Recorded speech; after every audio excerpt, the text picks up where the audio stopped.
بسم الله الرحمن الرحيم. بسم الله الرحمن الرحيم. الحمد لله رب العالمين، والصلاة والسلام على سيد الأولين والآخرين، سيد الأنبياء والمرسلين، سيدنا ونبينا ومولانا محمد وعلى آله وأصحابه أجمعين. أما بعد، فأعوذ بالله من الشيطان الرجيم. بسم الله الرحمن الرحيم. ثم إنكم بعد ذلك لميتون ثم إنكم يوم القيامة تبعثون. صدق الله العلي العظيم. إن الله وملائكته يصلون على النبي يا أيها الذين آمنوا صلوا عليه وسلموا تسليما. اللهم صل على سيدنا ومولانا محمد وعلى آل سيدنا ومولانا محمد وأصحاب سيدنا ومولانا محمد وبارك وسلم وصل عليه. الصلاة والسلام عليك يا سيدي يا رسول الله، وعلى آلك وأصحابك يا سيدي يا حبيب الله.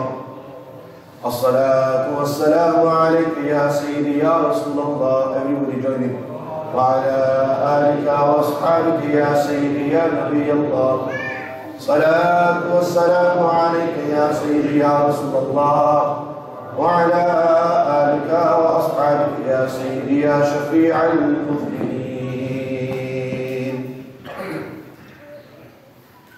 Bismillah ar-Rahman ar-Rahim. After praising Allah subhanahu wa ta'ala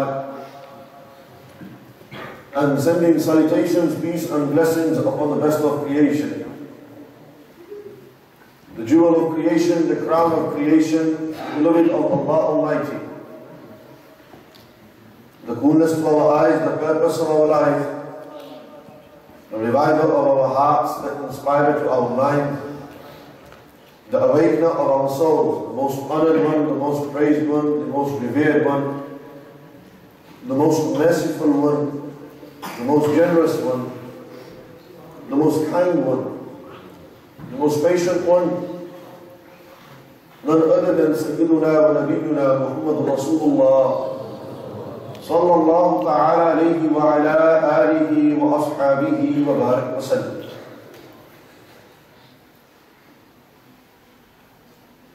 After life comes death, and after death comes life again. And in a nutshell, in a very short sentence, that is what Muslims believe. Before this physical existence, we existed spiritually in the realms of the soul, Alam al-Arwah. And then we was put into bodies and we was created. Our souls were created, our bodies put together, the creation of the body and soul together. Thereafter, we came into this world. We came as young children. We didn't come in as men. We came in very young, nothing, not a minute old. And we grew up, and many will grow up, many have grown up, and it will continue. This process of life and the creation of life and death will continue.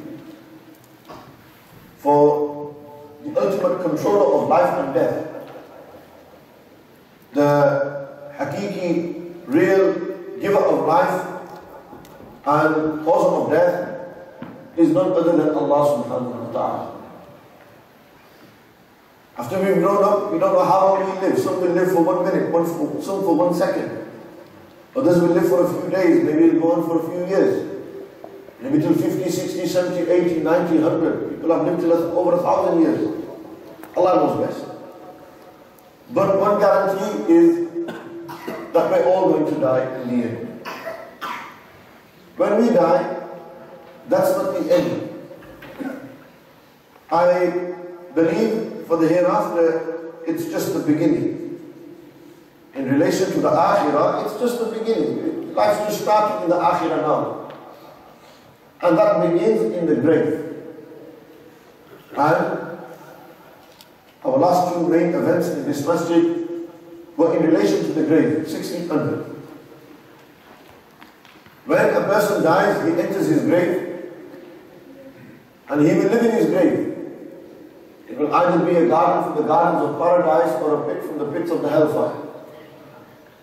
And he will remain in the grave, in alam al-barzakh, in the realms of the waiting room, as it's literally translated. Barzakh is known as the place where the souls are kept after death until resurrection. And they will remain there. And after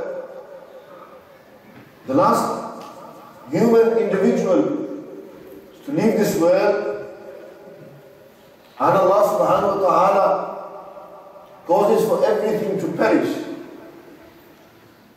then we see that after life comes death. After death, we spend our time in the grave. From the grave, we are resurrected again. As Muslims, it is fundamental, it is necessary, it is obligatory for us to believe in the Day of Judgment, for us to believe in the Akhirah, in the hereafter. It is necessary and fundamental for us to have belief in the Day of Judgment.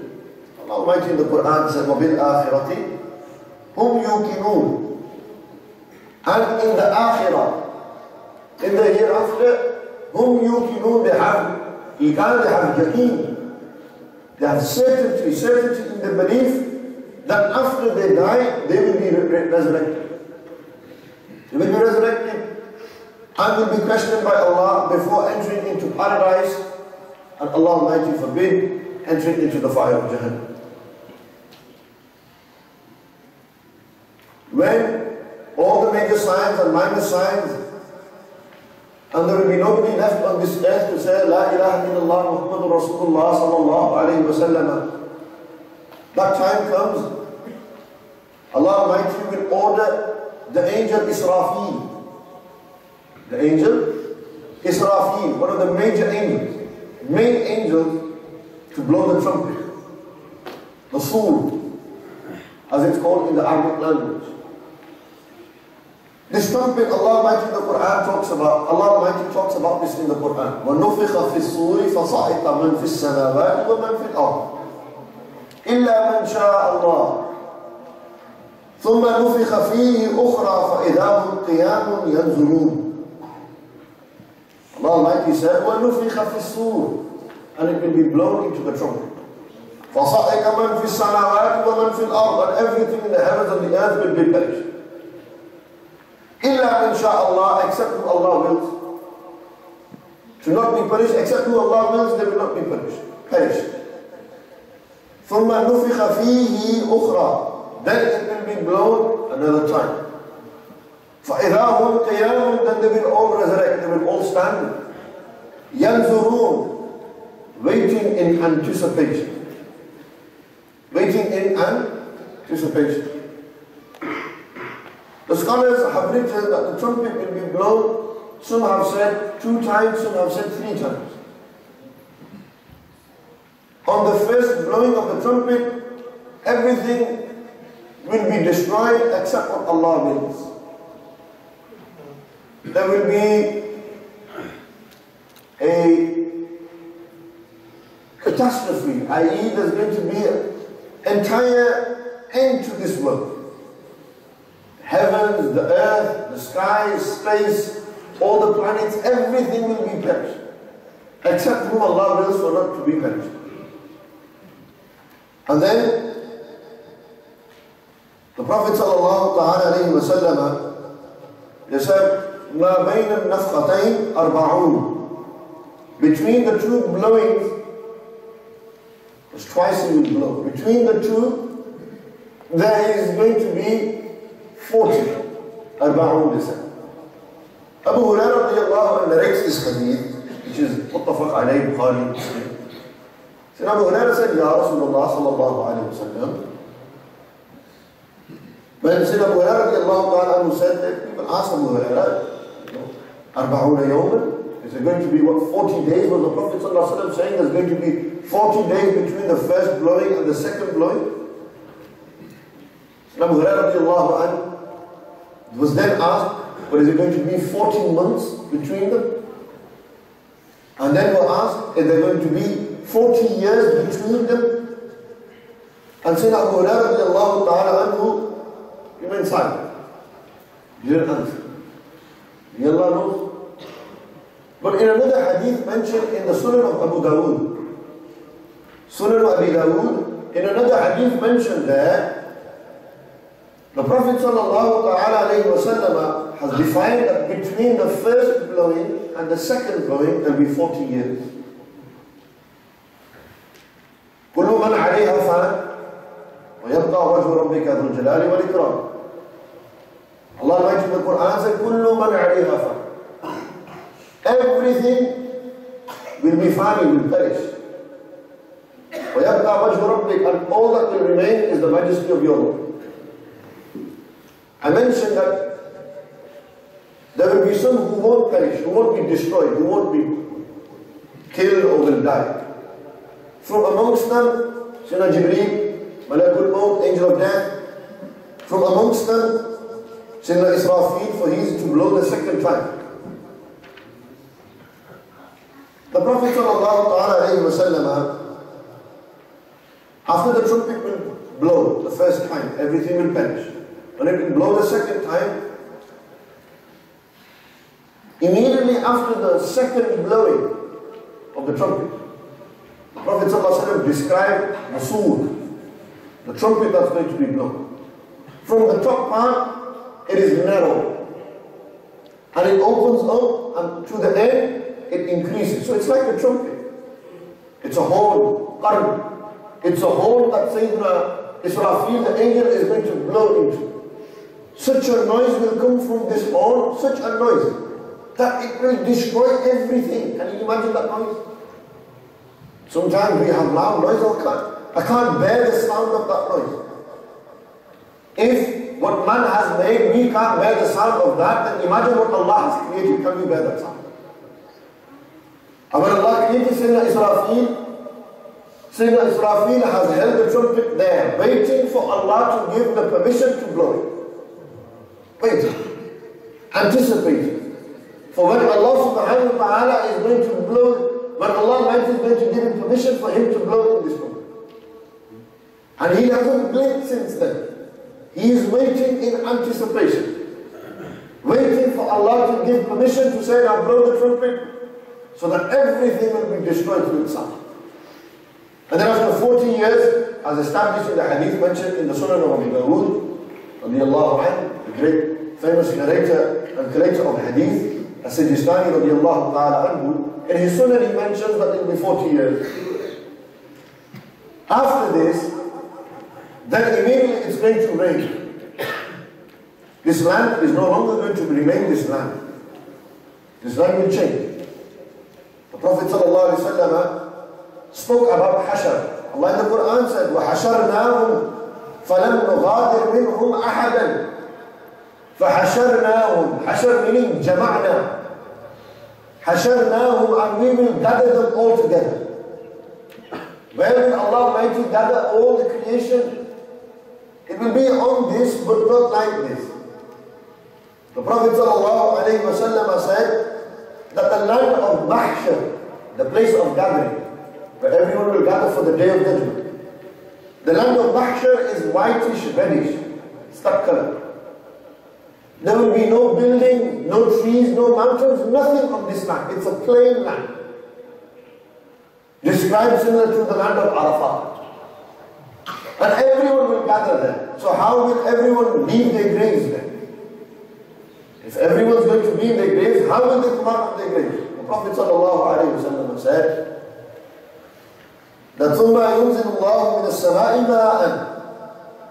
Allah is going to send rain, water. Allah is going to send water on the land. And then the land is going to become ripe. How? When a person enters the grave eats him up, the body decomposes. But there is always one bone that remains. And the Prophet ﷺ described that bone as ajbul dhanab. And in the English language, this bone is referred to as, the way you pronounce it is coccyx. Where is the coccyx? Those of you who know biology, who are studying biology. The coccyx is right at the lower back. It's a triangular bone right at the lower back. When the sky will rain, when water will fall on it, from there, every human will be recreated. Just how he's fashioned. He will be recreated, and that's when the first individual to leave the grave will be Sayyidina Rasulullah sallallahu alaihi wasallam. The Prophet sallallahu alaihi wasallam will be the first to leave the grave.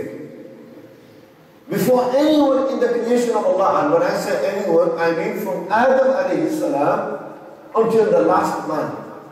Right now, what's the population of the world? 7 billion plus. And I read that by 2050 or 2100, the year 2100, the population will increase to around 11 billion. Then the population is increasing. But we're talking from Adam alayhi salam's time. The 7 billion who exist now, they will be resurrected, every single one before till Adam, every single one till the last one that will leave this world. From all of them, the first who will leave the grave will be the Prophet sallallahu alaihi wasallam. Nabi alayhi salatu wasalam will leave their blessed resting place. Nabi alayhi salatu wasalam said, after me, Abu Bakr Siddiq will be the first one. And after Sayyidina Abu Bakr, it will be Sayyidina Umar bin al-Khattab, radiyallahu ta'ala. The two Khalifas of the Prophet sallallahu alaihi wasallam, the Khulafa al-Rashidun, two from the Khulafa al-Rashidun. The Nabi alayhi salam said the people of Baqi, Jannatul Baqi, the graveyard of Baqi, they will all resurrect from there. Then Nabi alayhi salam said the people of Makkah will come, they will resurrect from there. After that, people will resurrect in numbers. All humanity will be recreated by Allah. They will come back to the form that they were in. How we look now, that's how we will be resurrected. The people, the Prophet sallallahu alaihi wasallam said, as soon as the day of Qiyamah has now been established, all Hashr, Mahshar, the place of gathering, everyone is there. The Prophet ﷺ is the first to stand. And after Sayyidina Abu Bakr, Sayyidina Umar, and everybody else. Nabi ﷺ described how we will be on that day. Nabi ﷺ said that people will be naked on the day of Qiyamah. They will have no clothes on. When the Prophet ﷺ said this, Sayyidina Aisha radiallahu ta'ala anha said, Ya Rasulullah sallallahu alayhi wa sallam, O Messenger of Allah subhanahu wa ta'ala, everybody will be resurrected from the ground. They will stand on the plains of Mahshar and they'll be naked. Won't they look at each other? And the Prophet sallallahu alayhi wa sallam said, people will be worried about themselves on that day. Nobody will have time to look at the other. Nobody will be concerned about next man, what's happening with him. Everybody will be concerned about himself. The Prophet ﷺ said that from all the creation of Allah that will be naked, Sayyidina Ibrahim a.s. will be clothed from the clothing of Jannah. One may say that, what about the Prophet ﷺ? And the great scholars of Islam, Sunnati wal Jama'ah, have explained. Sayyidina Ibrahim a.s. will be clothed compared to the rest of creation, not compared to the Prophet. Nabi a.s. the maqam is greater than Ibrahim Khalilur Rahman. Nabi a.s. will be clothed from the clothing of Jannatul Firdaus. When the Prophet ﷺ spoke about Ibrahim a.s. being clothed, being covered, they are talking in relation to the rest of mankind. And ulama have written this belief, and this is referring to all the Anbiya alayhi salam. And then you might say, what about the rest? What about awliyaullah, the friends of Allah? What about the rest of them? The Prophet ﷺ in one hadith said, that individual who is a parent and has children who become hufaz of the Quran, they will be given a crown from the crown of Jannat al-Firdaus, whose brightness will be brighter than the sun that shines on this day. And they will be clothed with the clothing of Jannat al-Firdaus as well. So it's not limited and restricted just to the Anbiya alayhi salam, the awliya, Allah, the Salihin, the Siddiqeen, the Shuhada, they will also be clothed as well on that day. How embarrassing if we was to stand naked before Allah subhanahu wa ta'ala. That's why we should look to, first and foremost, cover ourselves properly in the dunya. If we can't cover ourselves properly here, then how are we going to cover ourselves in the akhirah? If the sun is 32 degrees outside a summer day, and our young lads go out with shorts on, they go out with sleeveless, our sisters go out without the hijabs, without the abayas, the jubbas, covering themselves. And this is the heat that we can't bear in this world. Imagine the heat of the day of Qiyamah. It will be 10 times as much than the heat of this dunya. 10 times as much. The Prophet ﷺ then spoke about the day of Qiyamah, how hot it will be, as I just mentioned. It will be so hot that the sun will be a mile above the head. I'm setting the scene of Mahshar. This is how it will be like on Mahshar, according to the Quran and Sunnah of the Prophet. The sun will be a mile and a half above our heads. How hot is the sun? How long can we look at the sun for? They say scientifically, if you look for more than 3 minutes, it could blind you. That's how much power there is in the sun. That's why we've got sunglasses to cover us from the sun. If the sun was any closer to the earth, then it would burn the earth. If it was any further, then everything would be in the ice cave. Everything is in perfect order. It's in perfect order because the one who's ordering it is the perfect Allah subhanahu wa ta'ala. Everything is in perfect order. For the one who is ordering it is the most perfect, Allah subhanahu wa ta'ala, free from every blemish, every discrepancy, every weakness. Every kind of looks, Allah is free from this. Allah. The sun will be a mile above our heads. We will be unclothed. For those who have lived a life of sin, this is what it will be like. For those who have worshipped Allah, life will be different. Their state and case will be different. Then the Prophet ﷺ said that on that day people will be drowning in their sweats. For some their sweat will come up to their ankles, others up to their knees, others up to their hips. Some people will be drowning in their sweat up to their shoulders. They will be sweating. They can't bear the pangs of the day of judgment. How difficult it will be. The shiddah of Yawm al-Qiyamah, they can't bear it. It's too much for them. Because they know Allah Almighty and His Majesty will be before them. The Majesty of Allah will be before them. How will they show their face to Allah subhanahu wa ta'ala? Allah. The Prophet sallallahu alayhi wa sallam then said, on that day there will be no shade. Like it gets hot, we go and take shade under the tree. We go into our homes. We put AC on. We put the AC in our cars, in our homes, fans. None of this. The Prophet ﷺ said there will be no such thing as AC on that day.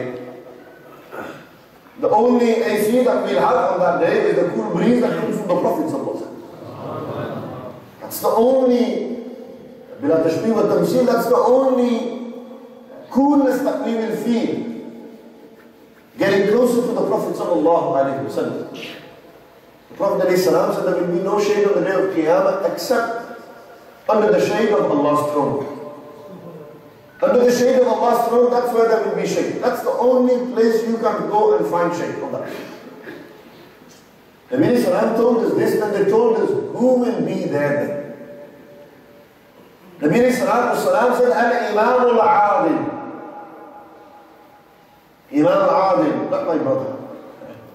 Al-Imam al-Adil, the just Imam, the upright Imam, that Imam who spreads justice, that leader who spreads justice, he will be under the shade of Allah's throne on a day when there will be no shade except the shade of His throne.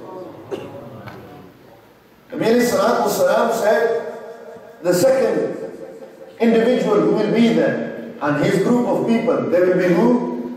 Those youngsters, those shabab, those youth, young people, who spend their life immersed and the youth immersed in the worship of Allah, fi ibadatillah. Those who will be worshipping Allah when they were young, they will find shade under the shade of Allah's throne. Who is the Prophet ﷺ talking about? Me and you. We are considered as young people. Illa masha'Allah, there's a few elders here. But you are young as well, at heart. You just go by that. Age is just a number in the end. Prophet ﷺ said, young people, shabab, the youth. Who are the youth? Me and you. We make dua to Allah, let us be amongst those chosen youth who will be under the shade of your throne. We will be under the shade of Allah's throne. But the condition is, He is immersed, we are immersed in the worship of Allah. We don't miss our salah. We don't miss our prayers. We don't miss our fasts. We worship Allah Almighty at all times. Our intentions are clean and sincere. That's what the Prophet ﷺ is talking about here. Those youth who spend the time in the worship of Allah, not those youth who spend the time on Winslow Road on Eid Day. Or those youth who spend their time speeding in cars. Or youth who spend their time chasing after the dunya and women. Chasing after money. Spending their life engrossed in the dunya. Chasing after that which pleases their heart. Not those young people. The Prophet ﷺ is talking about those pious youngsters who worship Allah. Who didn't forget Allah when they were young, when they could easily have forgotten Him. Because they were young and shaitan could have tested them. But they fought against shaitan. They stood up against shaitan. They stood up against shaitan. They were in constant battle with shaitan. And during their youth, what were they doing? Worshipping Allah. They were worshipping. They did not forget Allah at the most detrimental age. At the most dangerous age for us to forget Allah. At this age, look at our young brothers and sisters. Look at how lost they are. Illa masha'Allah. Many are guided. Many are in the masjid, many are worshipping Allah. But look on the contrary, how many are? Yesterday I was on Winslow Road, I see many young brothers who are drunk, party animals, that's what they do. They come back, it's a freshers week, yo, we're going to go out. Manchester's got to know Killer T's in town.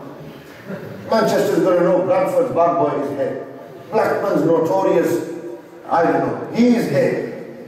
Mind, we've got to put a point, these clubs got to know that we're the biggest dancers in the club, we're the party animals. That's sad, that's true though. Young people think like that. Oh, I've got to become a party. They spend their youth in sin, they spend their youth in disobedience. And when we see young brothers and sisters spending their youth in the obedience and earning reward from Allah Almighty, boy, it makes us smile. And we make dua that Allah makes all our Muslim youth like this as well. All of you say, Ameen. Unless you don't want to change, don't say it. Otherwise, we'll say it for you. Ameen. Allah guide us all. Allah make us amongst those youth who are connected to the deen, sincerely, who worship Allah Almighty, who live our youth and life in obedience of Allah, not against Allah and in sin. The Prophet ﷺ said, another group of men, women, who will be under the shade of Allah's throne, will be those men who had connection and attachment to the masjid. Those men who had attachment and connection to the masjid. Not just on Jum'ah, not just on Eid. Those who daily would go and visit the house of Allah. Prophet ﷺ said, the best places to Allah Almighty, the most beloved places to Allah are the masjids. The places that Allah hates the most are town centers. Westfield, or Trafford Centre, how much time our young people spend there. Oh, Imam Sahib, got to go shopping. Big Eid. Big Eid is coming, Imam Sahib. Go shop. Gucci, Armani, Primark, I don't know. Different brands, whatever. Everyone has their own spending capabilities and wealth. Whatever it is. How much time do our people, Muslims, spend in Westfield, in Trafford Centre, in all these big super stores, markets, super stores? How much time do they spend there? Window shopping, this place. The Prophet ﷺ said, Allah doesn't like these places. That's where Shaitan spends time. He makes saying, go and talk to people and do this, do that. That's what Shaitan wants you to do. You go there, you're looking at the same time, different type of window shopping and a different type of, there's different types of shopping there. Unfortunately, that's why we should protect our children from going out excessively to town centers. Go and buy what you need and come back. That doesn't mean the Prophet ﷺ never went through there. Many Islam would go through, but they would be doing the dhikr of Allah now, so people could hear. And this was the protection that the Prophet ﷺ taught us that we should do when we go to town. So the beloved places to Allah are the masjid.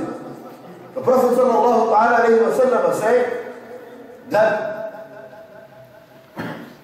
man, that individual will be under the shade of Allah's throne, who? The one who had attachment to the masjid.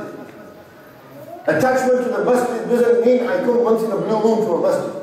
It means we daily visit this house of Allah.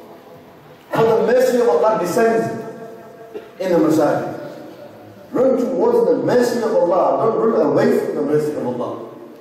And what do we see? How many youngsters come to masjid? Fajr, Zuhr, Asr, Maghrib, Isha. They're not here. Eid, everyone's here. If I don't eat Eid namaz, my Eid is not done. My fasting is not done, my Hajj is not done.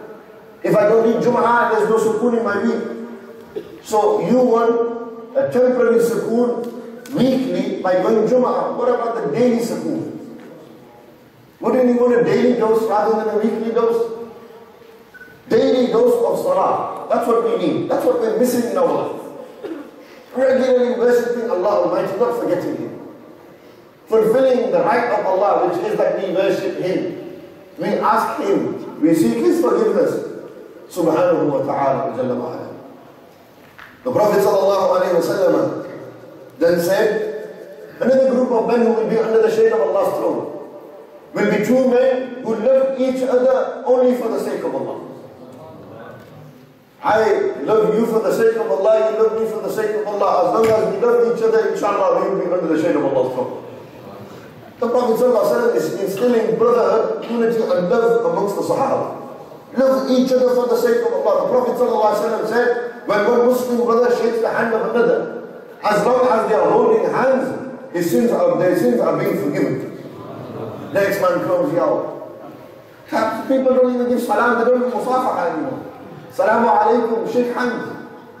It instills love. Rasulullah was asked, Ya Rasulullah, what's going to increase love? What will increase unity in the ummah amongst us? The Prophet said, Atiyamu ta'ama, wafshu salama bayni. Feed the poor, feed each other. Feed each other and give salam to one another. Give salam. It's going to create love between you. What do we say? Bhagwan bro. What's happening? What's chilling? What's cooking? Kima. That's what we say. Bro, what's happening? How are you? We are so worried about everything else, we don't have time to say, Assalamu alaikum wa rahmatullahi wa barakatuh.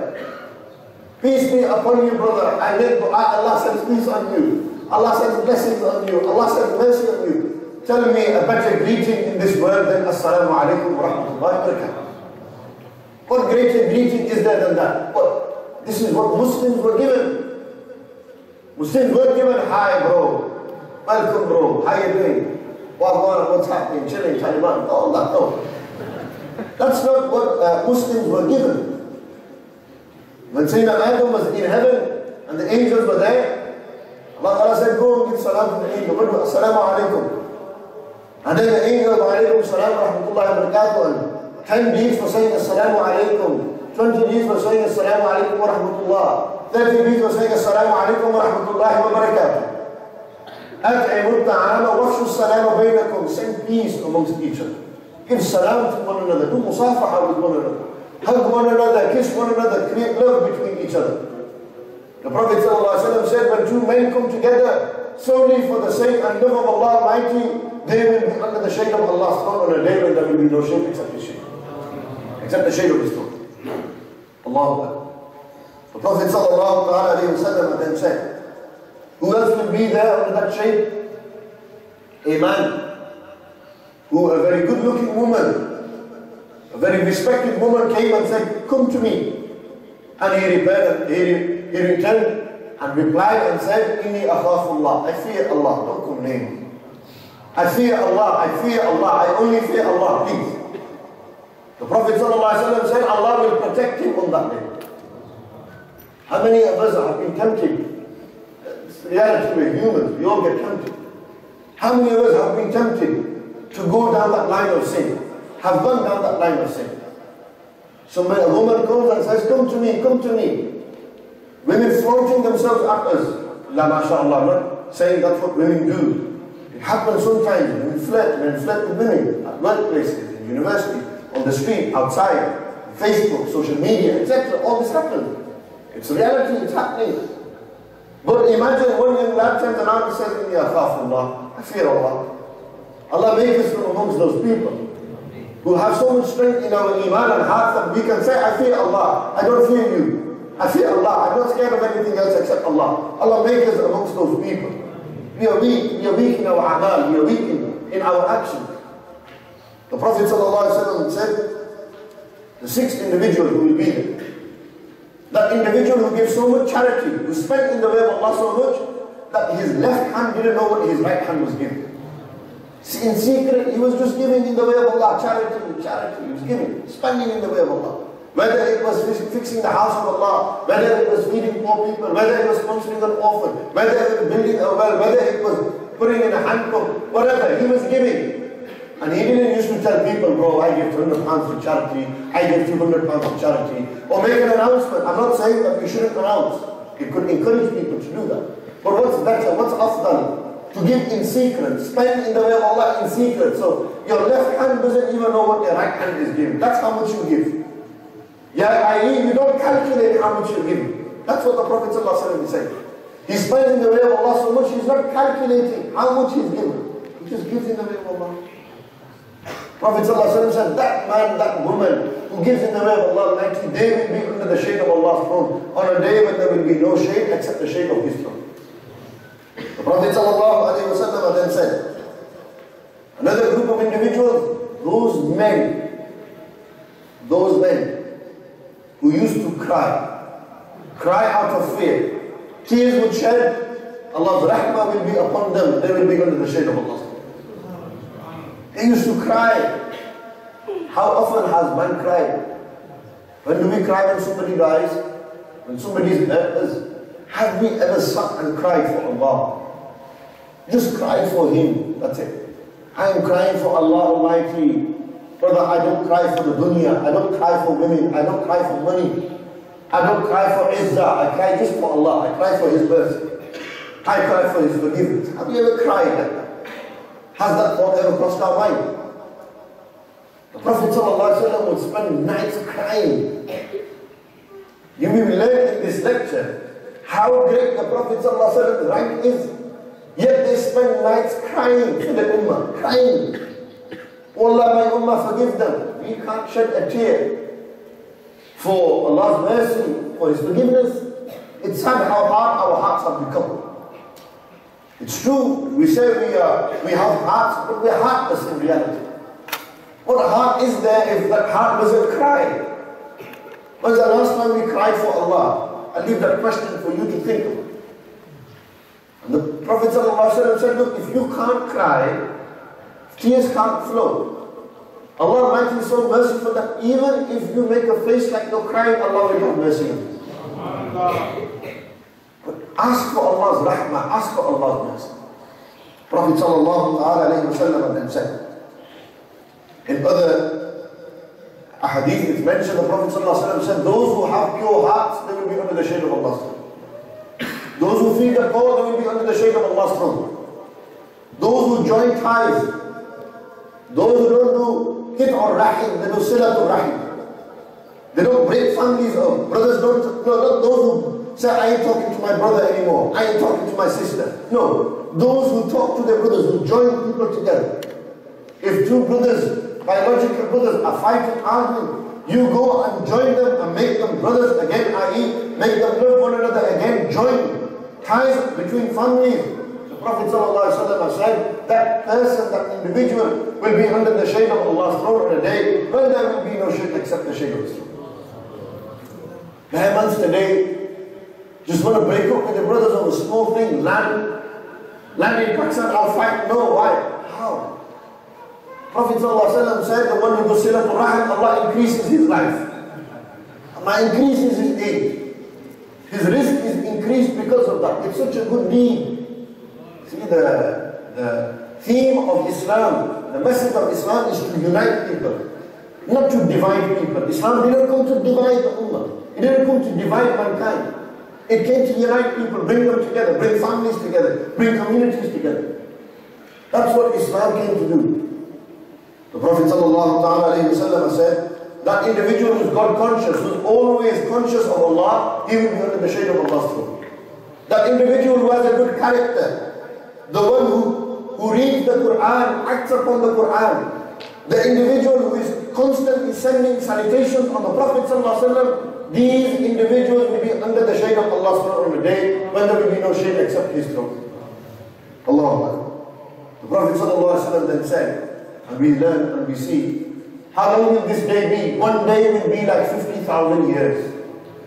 Imagine that. One day, 50,000 years. This is for who? Those who sin, those who don't believe, those who are far from the teachings of Islam. For those who believe, for those who don't sin, the Prophet ﷺ said, it will be like for the believers, 4 units of prayer. How long does it take for you to read Asr? 5 to 10 minutes? Allah. The Prophet ﷺ said, for some it will be like 1 hour in the day. Nothing, what's 1 hour? So quick. And the Prophet ﷺ said, for some it will be like the time between Zuhr and Asr. For others it will be like when the sun is about to set till it's set. And it's going to go so quickly. Let me give you an example. When we're watching football, how quickly does time go? They say when you're sat with your friend, when you enjoy yourself, time flies. And imagine those believers, mu'mineen, who have lived a life defeating their egos in obedience and worship of Allah. On the day of Qiyamah, for them, what's going to happen?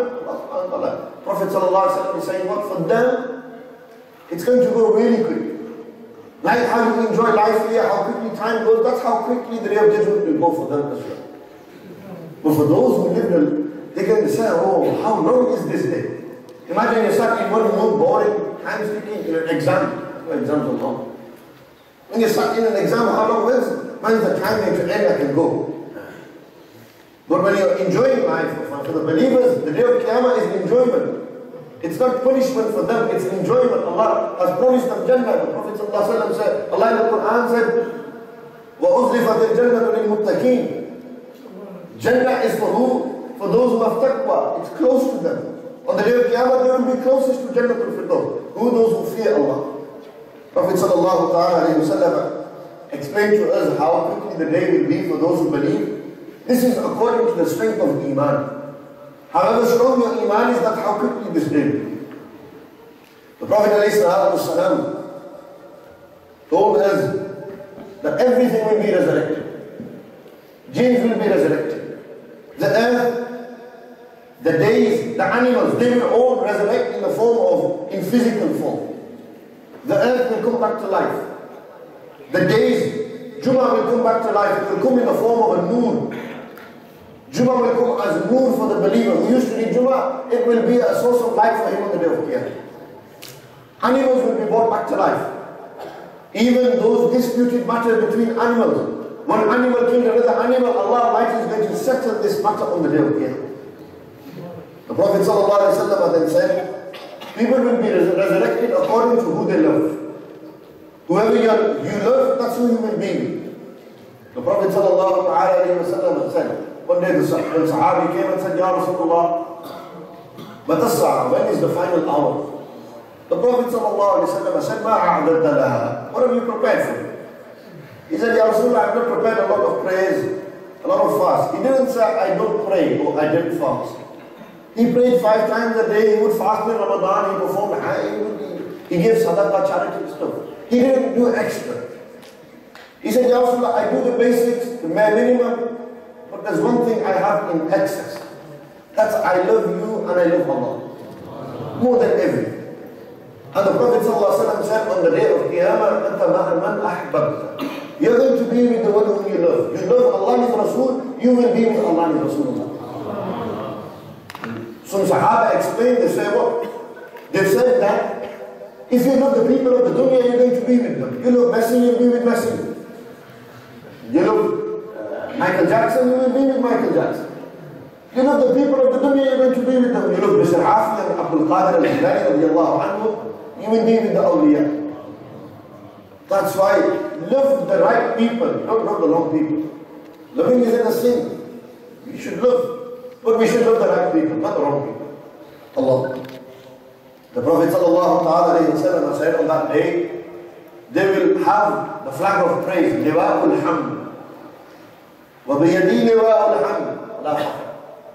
Prophet ﷺ said on the day of Qiyamah, in my hand will be the flag of praise. This flag will be higher than all flags. And that's the destination point for every lover to go and stand. Under this flag. Oh Allah, make us from those people who will stand under the flag of Rasulullah sallallahu alaihi wasallam. They will have the liwa'ul hamd, the flag of praise in their hand. When the flag of praise will be in their hand, sallallahu alayhi wa sallam, Nabi alayhi salam said, all of my ummah and the prophets will be under my flag.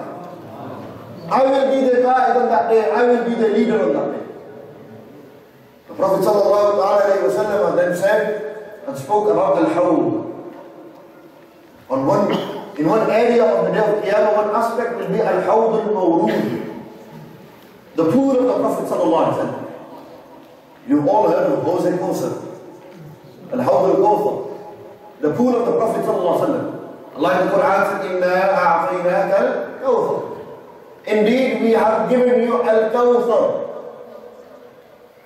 And Abdullah ibn Abbas said, "What does al-Kawthar mean?" Al-Khayr al-Kathir.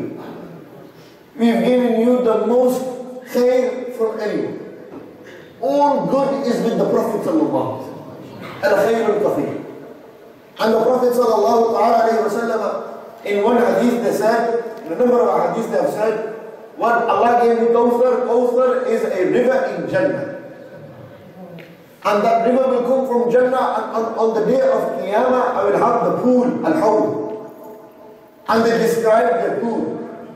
This will be the fountain, the pool of the Prophet sallallahu alaihi wasallam. Imagine how hot it is. Imagine how hard it is. When you get hot, you get thirsty, you want water. So on that day, where are you going to get water from? Who do you have to go to get water from? Allahu Akbar. The Prophet ﷺ said, "My hawd, hawdi, my hawd, my pool." The distance of it in terms of length and width, it's the distance of traveling for 1 month. That's how far it is, how big it is. Imagine. Then the Prophet ﷺ said, "The water in my pool is whiter than milk. It's sweeter than honey. It's more fragrant than mist." The fragrance of Jannah is mist. This water that Allah has given me, that I will give to my ummah and the people, it is more fragrant than mist. The Prophet ﷺ said, "How many vessels will there be bold to give it me? To the number of stars in the sky on a pitch black night." How many stars are there? Millions, billions, trillions. Today they're discovering more and more galaxies, stars. And that tells you how many ummatis will drink. Oh Allah, make us from amongst those who will drink from the hands of the Prophet. The Prophet ﷺ, and the beauty of this water, the excellence of the prophetic water ﷺ is what? Is this. That Rasulullah ﷺ said, whoever drinks it will never feel thirst afterwards. He'll never be thirsty after. How can you be thirsty after receiving water from the hands of the Prophet ﷺ? You can't. It's impossible to experience thirst after the Messenger of Allah has given you water from his own blessing. Nabi alayhi salam said, on that day, the day of Qiyamah, there will be 4 flags, 4 destinations of the house. On one, Abu Bakr Siddiq will stand. He will be giving water. And the other, Sayyidina Umar bin al-Khattab will be standing. On the other, Sayyidina Uthman and Sayyidina Ali bin Abi Talib will be standing there. And what will these 4 rightly guided cadis be doing? The Ummatis will be coming and they will be putting water in and giving them water. Oh Allah, make us from amongst those who at least receive it from the Khulafa ar-Rashidun, the rightly guided Khalifas. Allah. Al-Hawd al-Mawrud. The Prophet ﷺ was given al-Khayrul Kathir, the most amount of good, abundance. Rasulullah was given abundance. There was nothing that decreased for the Prophet ﷺ. Let me give you a beautiful story. Let me explain a beautiful story to you. One day, Sayyidina Abu Hurairah, it's a miracle of the Prophet ﷺ. And this miracle proves nothing ever decreased for the Prophet ﷺ, it only increased. Rasulullah ﷺ was given abundance, loads of it. Abundance in great amount. One day, Sayyidina Abu Hurairah was from Ashabul Sufa. Ashabul Sufa. He was from the veranda. He was from those Sahaba who had no house, no family, no children, nothing. He was weak, poor. Abu Hurairah was hungry, very, very hungry. Sayyidina Abu Hurairah one day was sat in the streets of Medina Munawwara. And he said, I am so hungry that I could take my own liver. I am starving, absolutely hungry. He said, Abu Hurairah, so hungry. I seen Sayyidina Abu Bakr coming, and I said, Abu Bakr, take me to your house. Take me to your house and teach me an ayat of the Quran. He said, I asked for Sayyidina Abu Bakr to teach me an ayat of the Quran, but I wanted him to feed me as well. He'll take me home, teach me an ayat, I get food and I get best of both worlds. Sayyidina Abu Bakr said, Abu Hurairah, I'm too busy. Not today, some other day. Abu Hurairah is thinking, yeah, so hungry. Sayyidina Umar comes and says to Sayyidina Abu Hurairah, Umar bin al-Khattab, teach me an ayah of the Quran. Take me to your home and teach me an ayah. Sayyidina Umar turned around and said, Abu Hurairah, I don't have time to teach ayahs of the Quran. I'm busy, I'm going. Fell down, I'm hungry, I'm starving. Then the Prophet ﷺ, Nabi ﷺ said, Come ya Abahya, stand up and come with me. Look, I don't think you understood what I'm saying. What Sayyidina Abu Hurairah is saying. Sayyidina Abu Hurairah asked Sayyidina Abu Bakr, Sayyidina Umar, they didn't know what they were going to ask. The Prophet ﷺ knew what was wrong with Abu Hurairah. That's why they didn't say, Abu Hurairah, what's wrong? They said, come with me. They said, come with me, let's go. He came home. Nabi asked him, he said, Aisha, is there anything at home? He said, Ya Rasulullah, some people have gifted some milk. It's one vessel, one bowl. Ya Rasulullah, this is all we have. Nabi said, Abu Hurairah, go call all the Ashab al-Sufa. And in some narration, it's narrated there were over 300 to 400. Some said 80 in number. Abu Hurairah said, the Prophet ﷺ is going to give me, but now they've called everyone else as well. What's going to be left for me? There's nothing for me. Nabi ﷺ said, Abu Hurairah, go and call everyone, tell them to sit around my house. When they sat around, Sayyidina Aisha radiallahu ta'ala anha Hujra, Nabi ﷺ said, Abu Hurairah, go and give milk to everyone and tell them there's no restriction in how much you drink. There's no restriction in how much you drink. Whatever you want to drink, drink. How much milk was there? One bowl, one piala, one vessel. Tell them drink as much as they want. And Abu Hurairah is going to the Sahaba. He's seeing that they're drinking. Everyone's drinking and he's thinking, what's going to be left for me? I'm worried about myself here. When all the Sahaba drank, Nabi Salam was sat, with the blessed head lowered. They looked up and smiled. And they said, Abu Hurairah, drink. Drink. Said Abu Hurairah, Abu Hurairah, drink. Said Abu Hurairah kept drinking. Abu Hurairah, keep drinking. Drink. He said, Ya Rasulullah, I've drank too much now. I didn't want this one. Nabi Islam smiled. And they took it from Abu Hurairah, radiallahu ta'ala anhu, and they finished what was there. How much milk can you get into one vessel? This is why Allah said, Inna a'tainaka al-kawthar. We've given you abundance. Milk is given to you. To those from the apparent, it's a little bit. But from those in the inside who understand, they know whatever comes from the hands of Rasulullah Islam is not little, it's too much. Abundance. That's what Allah gave to Rasulullah Islam. Al-khayrul kathir. Abundance. Vast amount. Nabi Sallam didn't have no limitations in anything. Allah gave them al-khayrul kathir.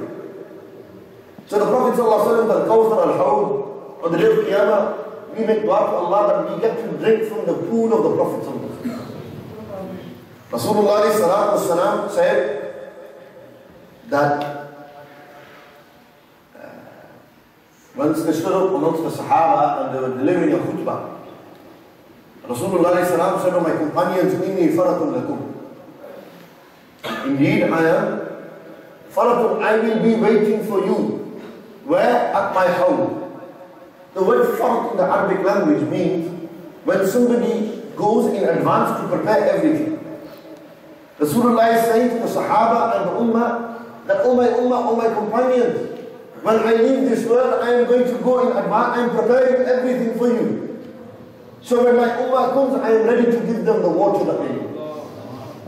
This is the love of the Prophet ﷺ. وَبِالْمُؤْمِنِينَ رَؤُوفٌ رَحِيمٌ. He is merciful to the believers. That's the Prophet ﷺ. He's worried about the Ummah. He's worried about his followers ﷺ. The Hawd will come before the bridge, Sirat. The Hawd will appear before the Sirat. The Prophet ﷺ, and remember, for those who are men of knowledge, understand the deen, the subject of the Hawd of the Prophet ﷺ and Al-Kawthar has reached the level of mutawatir. It is hajj mutawatir. You cannot deny or reject this. It is a firm, established fact that it is impossible for people to have come together and to collude upon a lie. It's impossible. So many Sahaba narrated the story of Rasulullah Sallallahu Al-Hawd al-Mawlud al-Kawthar. So many. It's impossible to deny it and reject it. It's reached the highest level of acceptance, even bigger than Sahih Hadith. It's a hadith mutawatir. Tawatur means it's impossible to deny it. So many Sahaba narrated, after them so many people narrated that it's part of our belief system. We believe in Al-Hawd al-Mawlud. And those who believe, inshallah, will receive from the hands of Rasulullah. Nabi Sallallahu Alaihi Wasallam then said, how will Rasulullah Sallallahu recognize their ummah? Who is who? Nabi Sallallahu said, I will recognize my ummah because their body parts will be glowing. Glowing from what? From wudu. They used to make wudu all the time, their body parts glowing. Nabi Sallallahu said, I will know he is my ummah because his body parts are glowing. If you don't read salah, you don't make wudu. If you don't make wudu, then you won't be glowing. The Prophet ﷺ is telling us to read salah. Read salah. مفتاح الصلاة الطهور ومفتاح الجنة الصلاة. وكما قال عليه الصلاة والسلام. The key to prayer is purification, cleanliness, wudu. And the key to paradise is prayer. To get to paradise, you need prayer. To get to prayer, you need to be clean. The Prophet ﷺ said, those from my ummah, hurram muhajjalin. Those will be hurram muhajjalin, they'll be glowing, the body parts, arms, face, eye, the blessed feet, they will be glowing, their heads will be glowing. Because of excessive wudu. Those who read namaz make wudu, those who don't read namaz don't make wudu. The Prophet ﷺ is saying, read salah, make wudu. And I will recognize you from my ummah. Sallallahu alayhi wa sallam. There's so much to go through and so much that I've prepared that 1 hour exactly has gone. The Prophet ﷺ also spoke about intercession, shafa'ah. And this again has reached that level of acceptance, that it's reached the level of mutawatir. You cannot deny the intercession of the Prophet ﷺ. It is impossible for us to deny. Rasulullah will intercede in different ways. The greatest intercession will be ash-shafa'atul uzma. Is known as ash-shafa'atul uzma, the grand intercession, where they will intercede for entire mankind, humanity. Rasulullah will intercede for entire humanity, Muslims and non-Muslims. Everyone will be worried. Rasulullah ask Allah to question us. It's getting too hard, it's too hot. People are drowning in sweat, it's difficult. Ya Rasulullah ask Allah. The story Rasulullah narrates on the day of Qiyamah, everyone will be in this state. يَوْمَ يَفِرُّ الْمَرْءُ مِنْ أَخِيهِ. The man will run away from his brother. Husband will run away from wife, wife will from children, from parents, parents. Nobody will be worried about anyone, be scared. Nafsa, nafsi, nafsa, nafsi. I'm worried about myself, I'm worried about myself. Allah. The Prophet ﷺ said, at that time, everyone will say, let's go to Adam. Let's go ask our father Adam. Oh Adam, intercede for us, please. Ask Allah to begin the questioning. It's too difficult. You are the father of man. You was created by Allah Almighty. Allah blew the ruh inside you. Allahu Akbar. Ask Allah to intercede. Sayyidina Adam alayhi salam said, Nafsa, nafsi, I'm too worried about myself. I'm too worried about myself. Go on. Go to the next level. Imagine the whole of mankind, from Sayyidina Adam all the way to the last man. Every single human, such a large congregation, a tsunami of humans, will be walking towards Sayyidina Nuh and say, Oh Nuh, you are the Prophet of Allah. You are the one who Allah rescued from the floods. Or Nuh alayhi salam, ask Allah to intercede for us. You say, Allah is angry with me today. Nafsi, nafsi, I'm worried about myself. Go to Ibrahim. When they will arrive to Sayyidina Ibrahim, they say, Oh Ibrahim, the whole of mankind is present here. Ask Allah to begin the questioning. It's too long, it's too much, it's too hard. And that's when Sayyidina Ibrahim alayhi salam will say, Nafsi, nafsi. They'll say, Ibrahim, you are the Khalil of Allah, best friend of Allah. Ask Allah to intercede. You say, I'm worried about myself. I'm worried about myself. Nafsi, nafsi, go to the next prophet. They will go to every single prophet, over 124,000 prophets, give or take. Every single prophet will say, nafsi, nafsi. When they come to Musa, they will say, Oh Musa, you are Kalimullah. Allah spoke to you directly. Allah honored you with Banu Israel. Allah granted you the Torah. He's given you so much. Ask Allah to intercede. Say, Allah is angry with me today. Allah is angry with me today. Go to Isa alayhi salam. I'm worried about myself. When they will arrive to Sayyidina Isa alayhi salam, they will say, Oh Isa ibn Maryam. Oh Isa the son of Maryam. You are the one who is known as Kalimatullah, Ruhullah. You are the one who was given the New Testament, the Bible. Ask Allah to intercede today. And Isa alayhi salam will say, I'm worried about myself, Allah is angry with me. Izhabu ila Muhammad sallallahu alayhi wa sallam. Go to Muhammad sallallahu alayhi wa sallam. You will take the name of Rasulullah alayhi salam. Go to the Prophet sallallahu alayhi wa sallam. He said, Izhabu ila Muhammad. If going to Rasulullah alayhi salam is wrong, then why is Isa alayhi salam saying go there? He should say go to Allah, never go to him. Even the prophets of Allah Almighty know that if they need anything, they go to the prophets of Allah.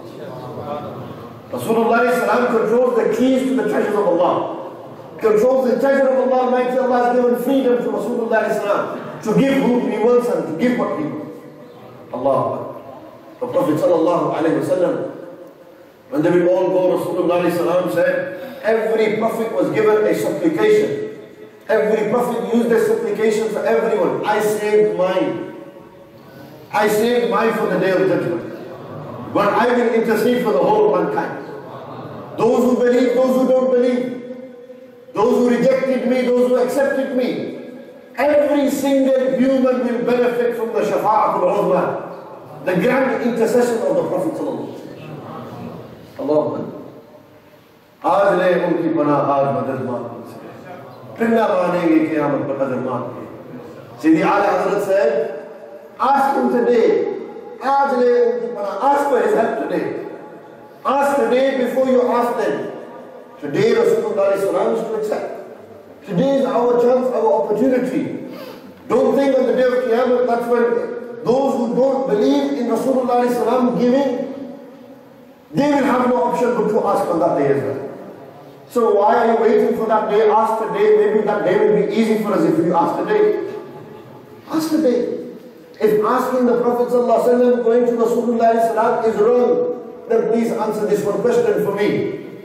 Why did Sayyidina Isa say, "Idhabu ila Muhammad," give the words. Go to Muhammad sallallahu alaihi wasallam. Go to him. Even the Prophet Isa knows the Prophet sallallahu alaihi wasallam can give and help. Allah. Rasulullah will then go into prostration before the majesty of Allah. For 1 month, they will remain there, praising Allah. And then Allah Almighty will say, "Irfa ra'saka ya Muhammad." When Muhammad goes to pray, raise your blessed head. Raise your head. Sal fatuqta. Ask and you will be given. Qul fayusma. Speak and you are going to be heard. Ishfa' fatushaffa. Intercede. Your intercession is accepted. The first to intercede on the day of judgment is the Prophet sallallahu alaihi wasallam. Rasulullah will say, "Oh Allah, begin question." Mankind is scared, they are worried, they are difficult. Muslim, non-Muslim, everyone intercede. Rasulullah will intercede and say, "Begin, Ya Allah." On the day of Qiyamah's questioning, judgment will begin then. You see, just judgment has started. We've still not looked at the mizan, the scales. We've not looked at how we will receive the books of deeds. We've not looked at the Prophet sallallahu alaihi wasallam when they said, and they mentioned about ikhtisam and arb and su'al. And the Prophet sallallahu alaihi wasallam spoke about the hisab. يَوْمَ تَبْيَضُّ وُجُوهٌ وَتَسْوَدُّ وُجُوهٌ. And the Prophet ﷺ spoke about the imtihan, the test. Shahada, who will witness on that day? Qisas, retribution, settling all scores. Everything will be settled on the day of judgment. Today somebody wrongs you, don't worry, on the day of judgment Allah will settle it between you. Rasulullah ﷺ will also intercede for one part of his ummah. Intercession is a long discussion and chapter. To take hours just talking about the intercession of the Prophet sallallahu alaihi wasallam. Rasulullah spoke about intercession and said they will intercede for whom? For those people to enter Jannah bila hisab, without any accountability. Nabi said, how many? 70,000 people from my ummah will enter paradise without question. Allah is not going to ask them anything. They are so pious, so religious. Through the intercession of Rasulullah they will go to Jannah.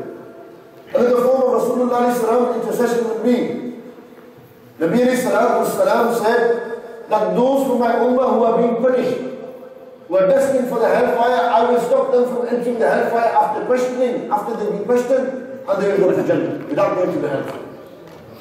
Rasulullah said there will be those from my ummah who are destined for the hellfire. They've been questioned, they've gone to the hellfire. And Nabi said, I will go and take them out and bring them into Jannah. Nabi said, whoever said La ilaha illallah, I will take him out from the fire of Jahannam and put him into the gardens of paradise. Nabi themselves have been given this ikhtiyar. They've been given this control and choice. Nabi said to Allah subhanahu wa ta'ala, Allah, I will not be happy until every single one of my followers is in paradise with me. Until they are not in paradise, I will not be happy. And Allah Almighty said that all of your ummah will be in paradise. That doesn't mean we stop praying because we know we will be going to. How do we know if we're accepted before Rasulullah? Imagine, so I was talking to my friends earlier on in the day, and they said, Imam Sahib is scared of the grave. Imam Sahib, it's scary when we talk and think about the grave. What can happen? I said, look, my belief, I'm scared of one thing. What face will we show to Rasulullah? Will they accept me and you? What if they turn their face away from us, the blessed face, and we become rejected? What will happen to us on that day? That's why, hold on to the Prophet ﷺ. Hold on to his sunnah. Love him. Increase salawat upon the Prophet ﷺ. There's a greater chance of intercession occurring for you. The Nabi ﷺ said, whoever passes away in the city of Medina Munawwara, my intercession is necessary for him. Rasulullah ﷺ said, whoever visits me, I will intercede for him on the day of judgment. Man zara qabri wajabat lahu shafa'ati. Nabi ﷺ then mentioned, whoever reads the dua after azan, Allahumma rabba hadhihi ad-da'wati at-tamma was-salati al-qa'imah, ati sayyidina Muhammadan al-wasilata wal-fadila wad-darajata ar-rafi'a wab'athhu makanan mahmudan alladhi wadda'a warzuqna shafa'atu yawm al-qiyamah innaka la tukhlifu al-mi'ad. The Prophet ﷺ said, whoever makes this dua after azan, every time the azan is done, I will intercede for him on the day of judgment. I will intercede for him. Whoever makes this dua. Rasulullah sallallahu alayhi wa sallam, we've got to be there for azan to make that dua. If we're not there for azan, what dua will we make? The Prophet sallallahu alayhi wa sallam said, those who constantly send salutations upon me, remember me, I will intercede for them on the day of judgment. This is Nabi alayhi salam's intercession in a brief nutshell due to lack of time. The prophets of Allah will intercede. Angels will intercede. Martyrs, shuhada will intercede. Allah will say to them, go and intercede for whoever you want. The truthful will intercede. The hafiz of the Quran will intercede. Alim of the deen will intercede. Hatta to this extent, those who are going to paradise, they will walk past the people in the hellfire. And the people in the hellfire will say, are you in paradise? They say, yes. So do you remember me? I used to give you water to do wudu. Ask Allah to intercede for me. Ask Allah to forgive me and take me to paradise.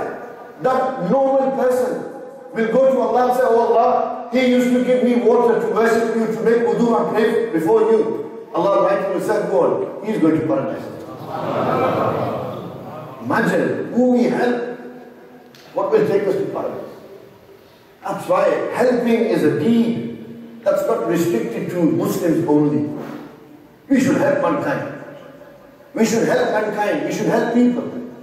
The Prophet ﷺ, you know, a beautiful hadith of Rasulullah, but it's scary.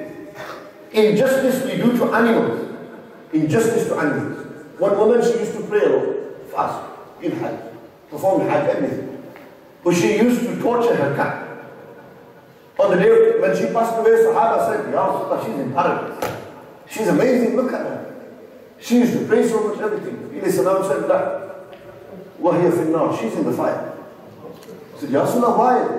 He said, she was so good towards Allah Almighty, worshipping Allah, but she neglected the rights of a cat. Look what Islam, how great Islam is. The rights animals have. Rasulullah ﷺ, the rights that animals have. Animal rights. She didn't fulfill the rights of animals. She's in the hellfire. And look at how we are. We can't fulfill one another's rights. The Prophet ﷺ then, يَوْمَعِذٍ تُعْرَضُونَ لَا يَخْفَى مِنْكُمْ خَارِجٌ. Prophet ﷺ said, on that day, man will prepare to stand before Allah. He will stand before Allah and questioning will begin. There will be ihtisam, there will be a debate on the day of Qiyamah. There will be argument, people will be arguing. ثُمَّ إِنَّكُمْ يَوْمَ الْقِيَامَةِ إِنَّ رَبِّكُمْ يَخْتَصِمُونَ. Before Allah Almighty, one person will argue with the other. The oppressor will argue with the oppressed. The weak will argue with the strong. The truthful will argue with the misguided. Before Allah, arguing. What's the argument? Who is right, who is wrong? And Allah Almighty will settle these matters between them. This is one mawqif, one stage, one aspect of the day of Qiyamah. Rasulullah said, تُسْعَلُونَ عَنْ لَا إِلَهَ إِلَّا اللَّهِ. Su'al. Allah is going to ask you about La ilaha illallah. Allah is going to ask you about your aqidah, what you believe in. Rasulullah said, Allah subhanahu wa ta'ala, the first thing Allah is going to ask you in relation to worship is salah. أول ما يحاسب به العبد يوم القيامة الصلاة كما قال عليه الصلاة والسلام. The first thing Allah Almighty is going to ask you in the day of judgment is your prayer. Did you pray your salah? How many prayers have we missed? What answer will we give to Allah? How many have we neglected at Fajr, at Isha? How many have we denied and missed? We ask for Allah's mercy on that day. For if we look at our prayers won't be enough. It will not be enough. Rasulullah sallallahu alayhi wa sallam said the first thing man will be asked in relation to others, hukuk al-ibad, the rights of humans, the rights of the servants of Allah. The first thing in relation to others Allah will ask is dima, bloodshed, murder. If somebody kills someone, that's the first thing Allah is going to ask. Did you kill him? Did you shed blood? And today, because today the climate at the moment is ISIS, innocent blood is being spilled. Innocent blood. And these so-called Muslims who say we worship Allah and we follow the Prophet sallallahu alaihi wasallam, what answer will they give in relation to hukuk al-ibad? In relation to the rights of humans, in the relation to the rights of the servants of Allah, what answer will they give? The Prophet sallallahu alaihi wasallam then said, you will be asked about your family. كُلُّكُمْ رَاعٍ وَكُلُّكُمْ مَسْعُولٌ عَنْ رَعِيَّتِهِ. Each and every one of you is a shepherd, and every one of you will be asked about its flock. Allah is going to ask you about your family if you're a father. If you're a brother, how are you? How did you treat your children? Did you give them their rights? Did you give your wife their rights? Allah is going to ask us these questions. What else will Allah ask us about on the day of Qiyamah? Allah will ask us about life. How did you live life? Tell me, you tell me. We have to present a speech, a case before Allah. This is how I live life. Allah will ask you about your age and how long you lived. About knowledge that you saw. Allah is going to ask you about money. Allah will ask you, where did you earn your money from? Was it haram? Was it halal? On the day of Qiyamah, Allah Almighty is going to ask you about your body. What did you used to do with your hands and eyes? What did you do with your tongue? Allah Almighty is going to ask you about the blessings He's given you. Did I not give you water? Did you waste water? Did I not give you air to breathe with? What did you do? With the blessings of Allah subhanahu wa ta'ala. Allah Almighty is going to ask us about intentions. What were your intentions? What did you intend in life? Allah Almighty is going to ask us about, will question those who speak, public speakers. Rasulullah said, any individual who delivers a talk on the day of Qiyamah, Allah is going to ask him about that talk. That's a scary position to be.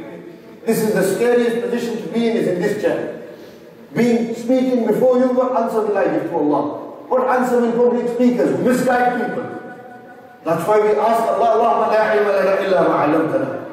Allah, we have no knowledge. What knowledge we have is what you have given. We have little knowledge, nothing. Allah, allow our tongues to not make any mistakes against you and your Prophet and the deen of Islam. Sallallahu alayhi wa sallam. Rasulullah sallallahu alayhi wa sallam then said, when Allah in the Quran said, فَأَمَّا مَنْ أُوتِيَ كِتَابَهُ بِيَمِينِهِ فَسَوْفَ يُحَاسَبُ حِسَابًا يَسِيرًا. Then another part, another stage, another aspect of the day of judgment will be when you will receive the book of deeds. Huge scroll of all the good and bad you've done. When those deeds, if you receive it in your right hand, فَسَوْفَ يُحَاسَبُ حِسَابًا يَسِيرًا. It's an easy game. His hisab, his questioning will be very easy. His judgment will be very easy. And the one who receives it in his left hand or behind his back, it will be very hard. And the Prophet ﷺ have written, explaining this, who will receive in the right hand? The mu'mineen, the believers. Who will receive in the left hand and behind the back? Munafiqeen, the hypocrites. The Prophet ﷺ, Allah in the Quran said, Allah, inna ilayna iyabahum thumma inna alayna hisabahum. We shall return to Allah and we will be questioned by Allah. Allah is going to question. Inna alayna hisabahum. Indeed, the hisab will be from us. We will question them. We will ask them, what did you do with your life? All the questions I mentioned. Allah Almighty is going to ask you in terms of your salah and zakat.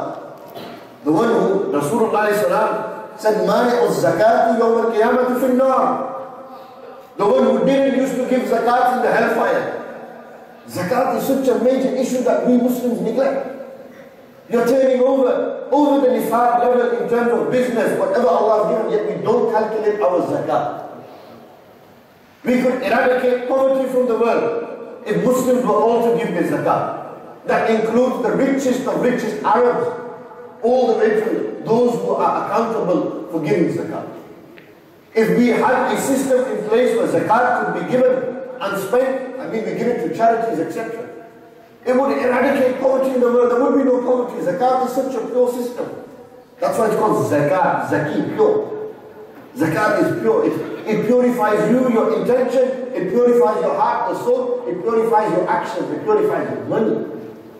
That's the beauty of zakat. The Prophet ﷺ said,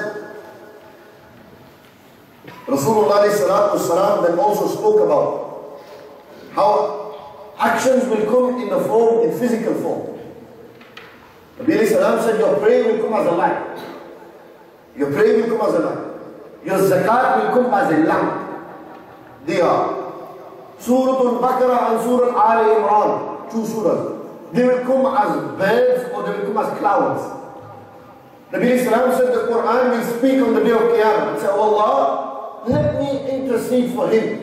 Why? He would spend all night reading your word, the Quran. The first will speak and say, oh Allah, let me intercede. Why? Because I stopped him from eating food during daylight hours. He used to fast. All our deeds, all these great actions will come in physical form.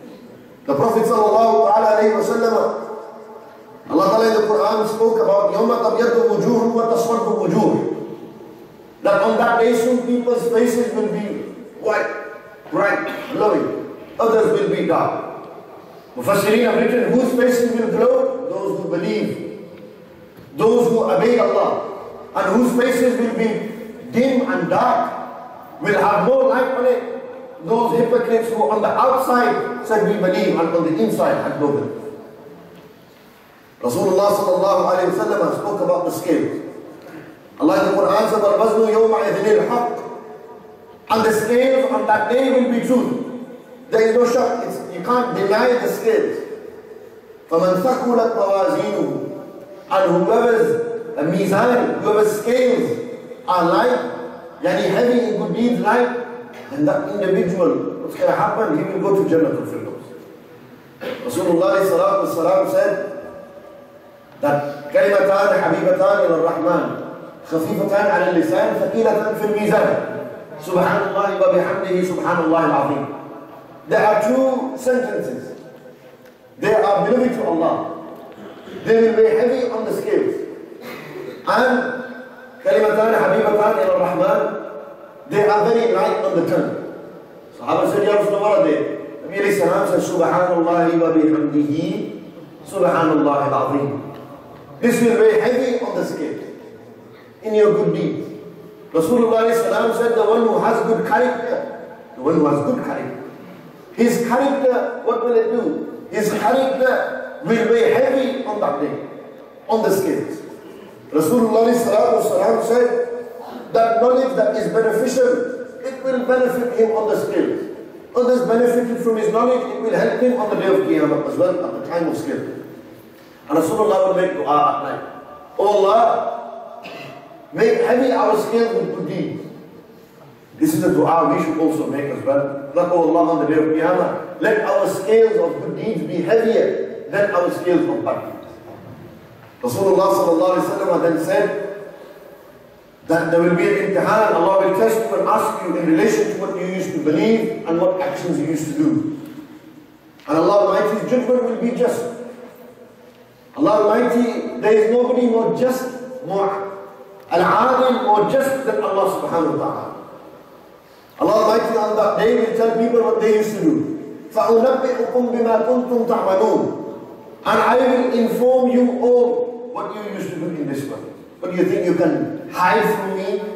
You think I don't see what you do? You think I don't know what you did? Allah Almighty then is going to say, I know everything. Lillahi wahid al-qahar. Allah Almighty, liman al-mulk al-yawm. Whose kingdom is it today? Allah will ask. The arrogant, liman al-mulk al-yawm. Lillahi wahid al-qahar. This kingdom is Allah Almighty's kingdom. Allah Almighty is the King of Kings. There is no one bigger than Allah subhanahu wa ta'ala. Allahu Akbar. When they stand before Allah, then witnesses will be called. Did you do this? Then Allah Almighty will cause the earth to talk. If he used to do wrong, the earth will speak. Did he read Salah? The earth will say, he used to read upon me, Allah forgive him. Then the prophets will intercede. The prophets will give witness. And Rasulullah in the Quran, وَيَكُونُ الرَّسُولُ عَلَيْكُمْ شَهِيدًا. And the prophet will act as a witness for you on that day. Rasulullah said, trees and stones will act as witnesses. Nabi said, وَجَاءَ كُلُّ نَفْسٍ فَمَعَهَا صَاعِقٌ وَشَهِيدٌ. Every single individual has one sa'iq and one shaheed, two angels. One angel is going to witness everything you did. That angel will say, yes, he did this, he's lying. No, he didn't do this.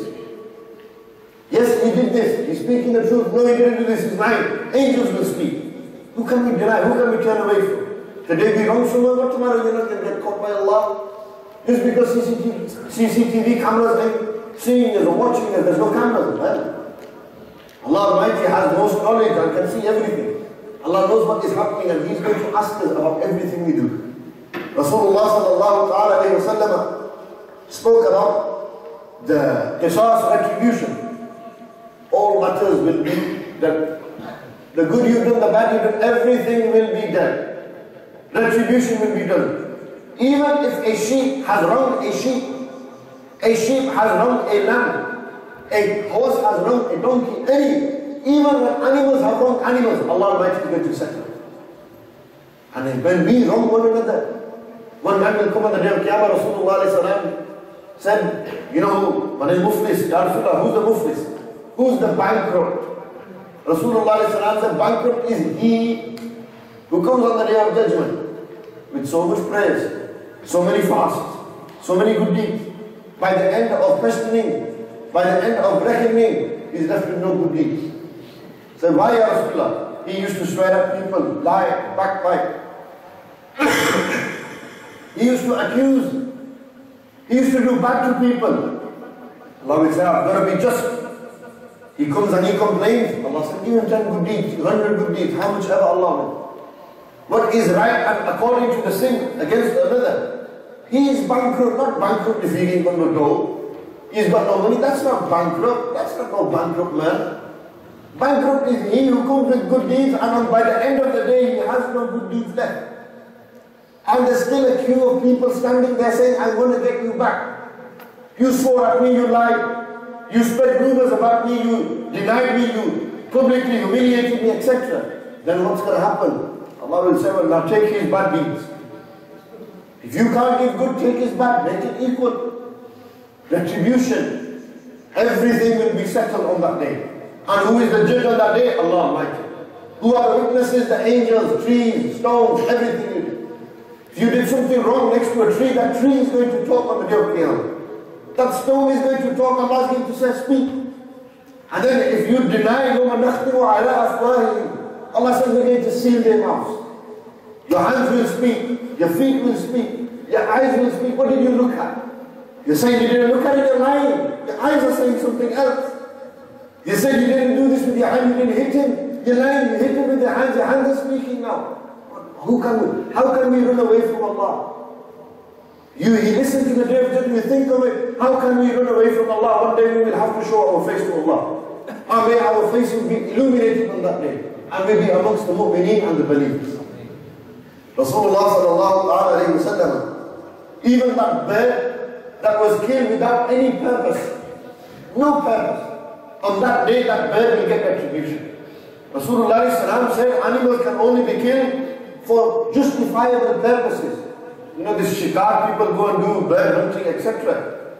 Killing without any reason. Rasulullah said on the day of Qiyamah, these birds will get you back. These people will come back for you. You wrong them, how dare you wrong the bird? Even an animal you wrong. Allah Almighty said, it will be settled on that day. Rasulullah sallallahu alayhi wa sallam spoke about how the rights of people will be settled. Somebody kills someone, that will be settled if there was no. For example, you have such tyranny, such the worst type of leaders, like some Adolf Hitler, Joseph Stalin, who killed so many people. One individual's life was taken, and he killed 6 million in the Holocaust and etc. But do you think that taking one life is enough? On the day of Qiyamah, Allah is going to account him for every single life he took. It's scary. How people, Muslims are killing Muslims now. Rasulullah said, the Muslim's blood is haram on another Muslim. He can't kill another Muslim. And today, look what's happening in Pakistan. Look what's happening in the streets of London. Muslims kill Muslims. Gun warfare in Manchester, Manchester, here what's happening. Anything, just I'm going to go kill you. How dare you? Rasulullah said the blood of a Muslim is haram on a Muslim. The honor of a Muslim is haram on a Muslim. The money of a Muslim is haram on a Muslim. In any illegal way, it's not jaiz. It's not permissible. It is more difficult for the destruction of the dunya from Allah Almighty than what? Than that individual who kills a Muslim. It's hard. I.e., that Allah Almighty despises and detests those who kill one another. Rasulullah said towards the end of time, the sign will be what? Kasratul Haraj. Al-Haraj, there's going to be killing, mass murders. Mass murders. People will get bombed. People will be killed for no reason. What did they do? What did that innocent person do in Gaza? What do you think? Today they get away with it, tomorrow they won't? Allah will hold these people accountable. Allah Almighty hates zulm, oppression. Allah hates those who oppress. Allah loves those who are being oppressed, for their du'as are accepted. We oppress somebody in any way, shape or form.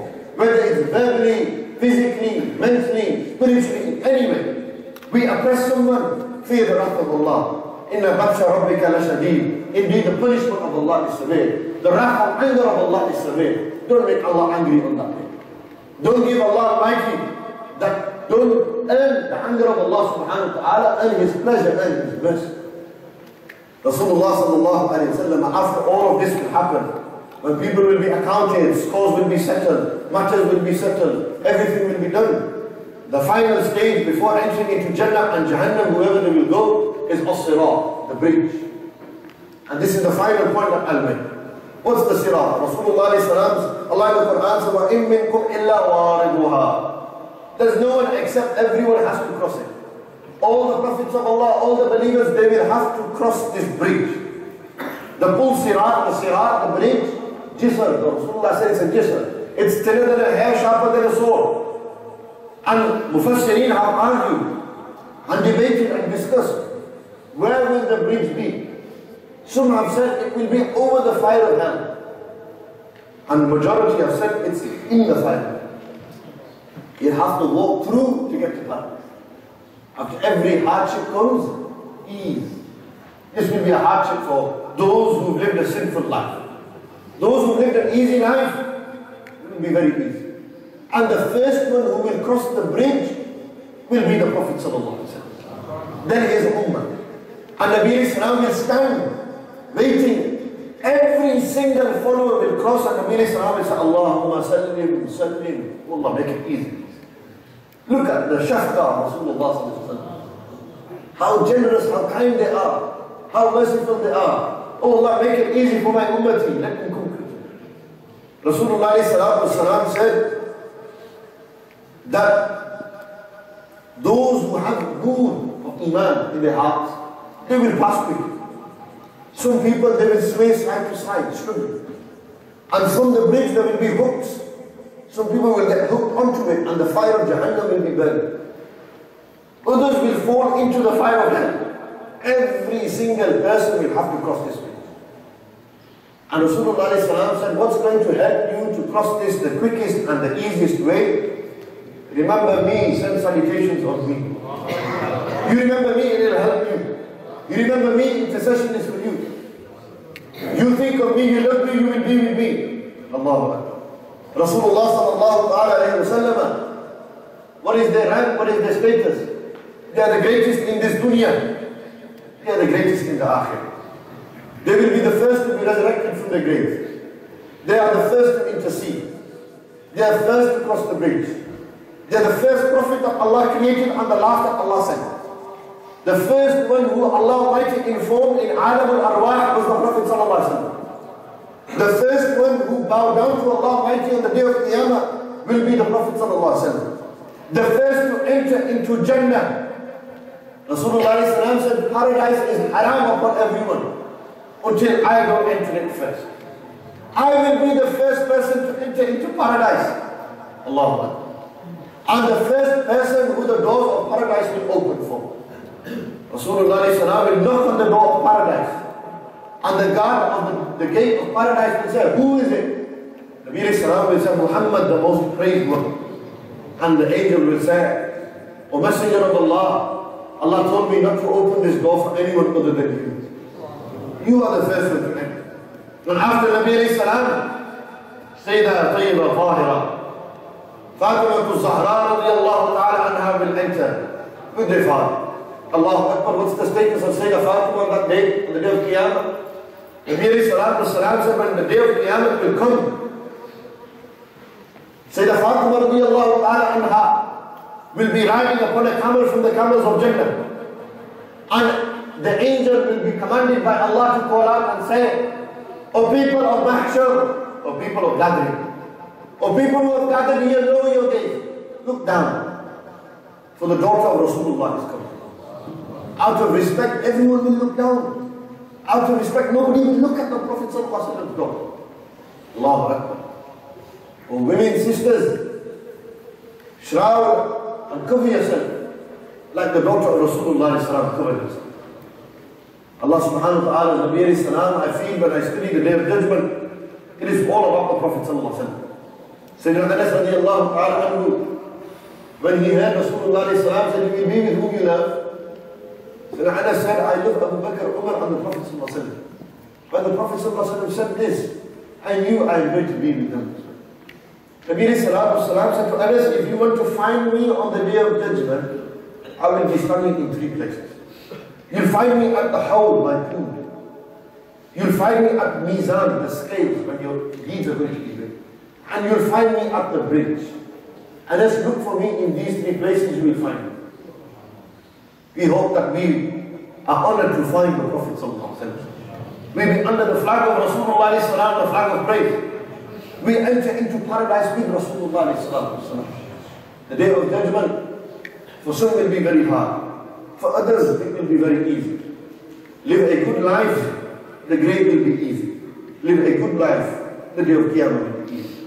Live a pious, obedient life, free of sin, abstaining from sin, trying hard to please Allah, and Allah subhanahu wa ta'ala will forgive us. We will have garden of paradise in our grave, and it will be paradise on the Day of Qiyamah. It will pass by like a few minutes of prayer. I make dua to Allah subhanahu wa ta'ala that Allah Almighty allows us to act upon what I said. Allah forgive me if I've said anything wrong. Wrong is from me, good is from Allah, His Habib. Sayyiduna wa Nabiyyuna Muhammadur Rasulullah sallallahu ta'ala alayhi wa sallam. Wa aqul qawli hadha astaghfirullah li wa lakum wa akhu da'wana alhamdulillah. اللهم صل على سيدنا مولانا محمد وعلى اله وصحبه وآله وصحبه وبارك وسلم. اللهم ربنا آتنا في الدنيا حسنة وفي الآخرة حسنة وقنا عذاب النار. ربنا تقبل منا إنك أنت السميع العليم وتب علينا إنك أنت التواب الرحيم. اللهم افتح لنا حكمتك وانشر علينا رحمتك يا ذا الجلال والإكرام. اللهم اغفر وارحم وأنت خير الراحمين. اللهم اغفر لأمة سيدنا محمد صلى الله عليه وسلم عامة. Also, special dua for someone's mom who has cancer. May Allah subhanahu wa ta'ala give her shifa. May Allah subhanahu wa ta'ala give shifa to all the believers who are ill. May Allah subhanahu wa ta'ala grant the shifa of the Prophet sallallahu alayhi wa sallam. May Allah subhanahu wa ta'ala bless us the hawd of the Prophet sallallahu alayhi wa sallam. May Allah subhanahu wa ta'ala grant us shade of the arsh of Allah subhanahu wa ta'ala. May Allah subhanahu wa ta'ala give us Jannah without being accounted. إن الله وملائكته يصلون على النبي الذين آمنوا صلوا عليه وسلموا تسليما. جزا الله عنا سيدنا ومولانا محمد صلى الله عليه وسلم. سبحان ربك رب العزة عما يصفون وسلام والحمد لله.